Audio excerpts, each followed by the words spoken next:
2 సీట్లు గెలిచి 3వ సీట్లో సింగిల్ లార్జెస్ట్ గా ఉండేది, 2వ లార్జెస్ట్ వచ్చింది అప్పుడు. వంగవీటి రాధా సెకండ్, ఇటు పక్కన వెల్లంపల్లి శ్రీనివాస్ గెలిచాడు, అటు పక్కన ఎలమంచిలి రవి గెలిచాడు ఆ రోజుల్లో. అట్లాంటి విజయవాడలోనే వీళ్ళు మొన్న సీటు తీసుకోలేకపోయారు, ఒక్క సీటు కూడా. అది విచిత్రం, అమాయకత్వం. ఇప్పుడు విజయవాడ కార్పొరేషన్ కావాలంటున్నారు. తెలుగుదేశం పార్టీ అసలు వదులుకుంటుందా? మళ్ళీ ఇక్కడ ఇంకో ట్విస్ట్ కూడా ఉంది. చిన్ని రేజ్ చేశారంట కదా పాయింట్.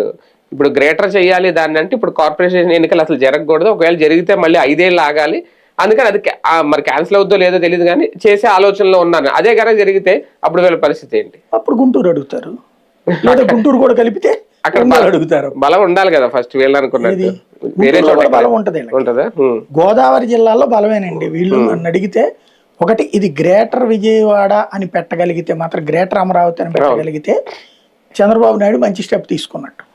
ఇది అమరావతి అన్నకి దాంట్లో విజయవాడ తీసుకొని దీన్ని కలిపేయాలి, విజయవాడని గుంటూరు కార్పొరేషన్ కలిపేయాలి, మంగళగిరి కార్పొరేషన్, మూడింటిని కలిపేస్తే హైదరాబాద్ లాంటి ఒక మహానగరం అవుతుంది.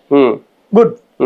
అప్పుడు వీళ్ళు అడగడానికి కూడా ఉండదు, జనసేన కూడా అడగదు, ఇంకా మేయర్ వస్తారు, అది టోటల్ మేయర్ వస్తారు, అయిపోతుంది. రెండవది, బాబు మొన్న అన్న పాయింట్ సక్సెస్ అయితే గనక ఊరికి ఒక మేయరు ప్రత్యక్ష ఎన్నికలు, ఊరికి చైర్పర్సన్ ప్రత్యక్ష ఎన్నికలు, కౌన్సిలర్లు, కార్పొరేటర్లు. ఎందుకంటే ఇది నిరంతర బార్గెనింగ్ తప్పుతుంది. గతంలో 99లో ఆయన పెట్టింది కూడా అందుకే. ఎందుకు అంటే ఇప్పుడు నిన్న చూసాం, జగన్ దిగిపోయాక